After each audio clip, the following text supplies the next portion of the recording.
Hello students, इस lecture में मैं सब्स्टिट्यूशन न्यूक्लियोफिलिक इंटरनल की मैकेनिज्म के बारे में डिस्कस करूंगा। इसो SNI रिएक्शन कहते हैं।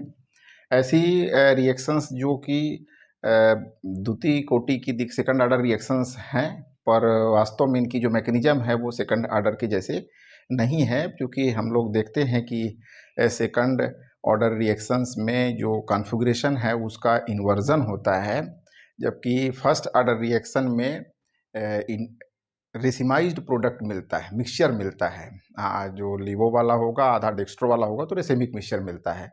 लेकिन ये SN2 टाइप की रिएक्शंस है, लेकिन यहाँ पे इनका जो कॉन्फ़िगरेशन है वो रिटेंशन ऑफ कॉन्फ़िगरेशन होता है। विन्यास में अवरोधन के कारण विन्यास में परिवर्तन नहीं होता है। तो एग्जाम्पल लेते हैं SNI मैकेनिज्म का।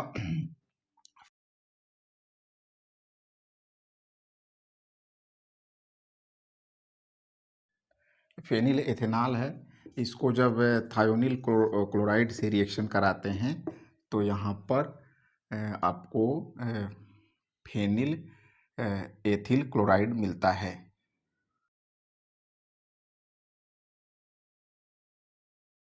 रिएक्शन में हम लोग क्या ऑब्जर्व करते हैं कि दो मॉलिक्यूल पार्टिसिपेट कर रहे हैं। एक तो ये फेनिल एथेनॉल हो गया, दूसरा थायोनिल क्लोराइड हो गया। तो जब फेनिल एथेनॉल की थायोनिल क्लोराइड से रिएक्शन कराते हैं तो यहाँ पर ये जो है हाइड्रोक्साइड ग्रुप का जो है वो क्लोरीन के द्वारा सब्स्टिट्यूशन हो गया। न्यूक्लियोफिलिक सब्स्टिट्यूशन है ये। दिखने में ये SN2 टाइप की रिएक्शन लग रही है, चूँकि दो मॉलिक्यूल पार्टिसिपेट कर रहे हैं, पर इसकी जो मैकेनिज्म है वो SN2 जैसी नहीं है। यहाँ पर आयन पेयर पार्टिसिपेट करता है। इस रिएक्शन की मैकेनिज्म हम लोग देखें, यह है सेकंड ऑर्डर की रिएक्शन है, लेकिन ये सेकंड ऑर्डर की तरह इसमें न्यूक्लियोफिलिक सब्स्टिट्यूशन के समय विन्यास में परिवर्तन नहीं होता है। तो इसकी मैकेनिज्म इस तरीके से है। यह द्वितीय कोटि की अभिक्रिया है, लेकिन SN2 नहीं है, चूंकि इसमें रिटेंशन ऑफ कॉन्फ़िगरेशन होता है, अवरोधन के कारण विन्यास में परिवर्तन नहीं होता। तो ये फेनिल एथेनॉल है, जहां पर थायोनिल क्लोराइड की रिएक्शन होती है। फर्स्ट स्टेप में थायोनिल क्लोराइड की रिएक्शन से इस तरीके का एक प्रोडक्ट बन रहा है, या इसको आप माध्यमिक पदार्थ कह सकते हैं, जहाँ पे HCl निकलता है और ये बनता है। और उसके बाद ये जो कार्बन और ऑक्सीजन के बीच का बॉन्ड है ये ब्रेक होता है और यहाँ पे कार्बोकेटायन बनता है, और ये क्लोरीन जिसके पास लोन पेयर ऑफ इलेक्ट्रॉन होते हैं वो इस पॉजिटिवली चार्ज कार्बन की तरफ अप्रोच करता है।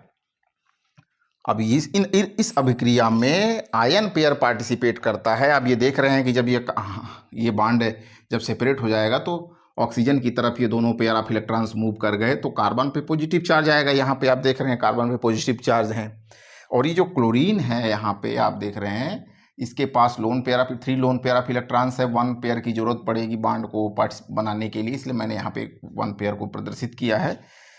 तो यहाँ पे ये क्लोरीन इस पॉजिटिवली चार्ज कार्बन की तरफ अप्रोच करता है, और फिर ये देखें आप, ये बॉन्ड ब्रेक होगा, S और Cl के बीच का बॉन्ड ब्रेक होगा और कार्बन और क्लोरीन के बीच का बॉन्ड फॉर्म हुआ। तो इस मैकेनिज्म में S फेनिल एथेनॉल से जो प्रोडक्ट बना वो S फेनिल एथिल क्लोराइड बना।